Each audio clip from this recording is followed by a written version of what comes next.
Take a moment to read the text excerpts on the left. Do they seem rude, invasive, maybe even disgusting? Do they seem like the commenters feel like they have the right to judge and assign value to a woman minding her own business? These are some of the aggressive verbal representations of the male gaze in the modern media. Now, look at the comments on the right. They are empowering, inspired. They seem to be directed from women to a woman. This dichotomy makes sense socially. We live in a society where women are taught to wear modest clothes so as not to provoke men. We treat women as objects of male desire and not as sovereign beings that can decide what to say or what to wear in accordance to how they feel.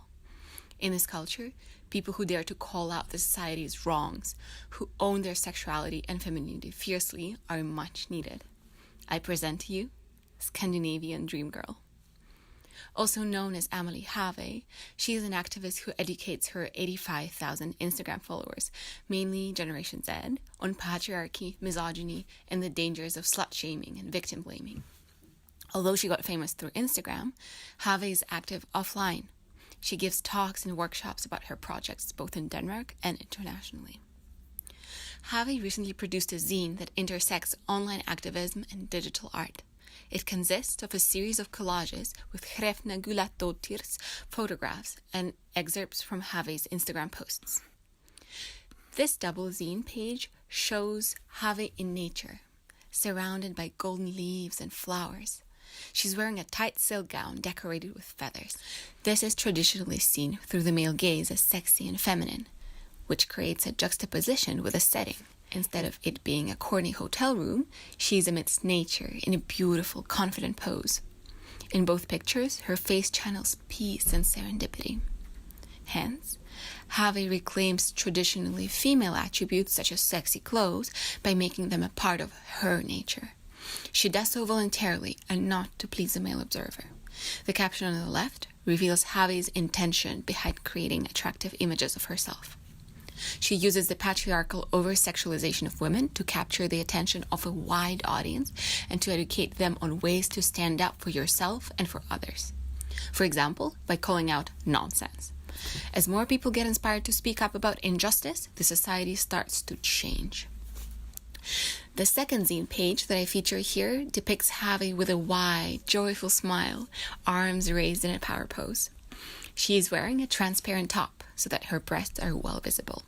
We can see a conversation between Have and her follower. While Ekaterina supports this activism, she believes that female breasts are sexual regardless of context. Have's reply is gentle and down to earth. In a patient tone, she claims agency of her body and gives examples of when her nudity is sexual and when not. The argument boils down to the intention of the subject and not to the other's projections about it.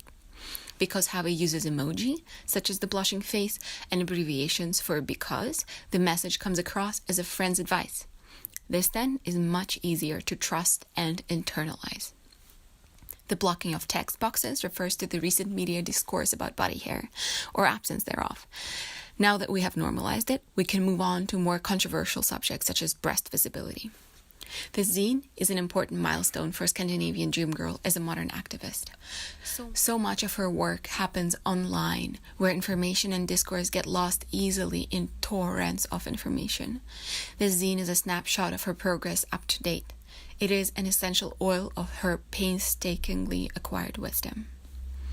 As her audience grows, Have can influence the thinking and actions of more and more people.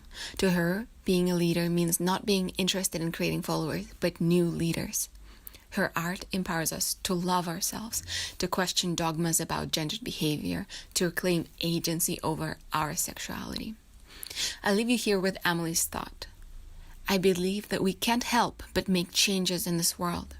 We do that simply by interacting and doing, but it only becomes powerful when we do a set of actions with specific intentions behind, continuously and simultaneously. And that's what I call activism.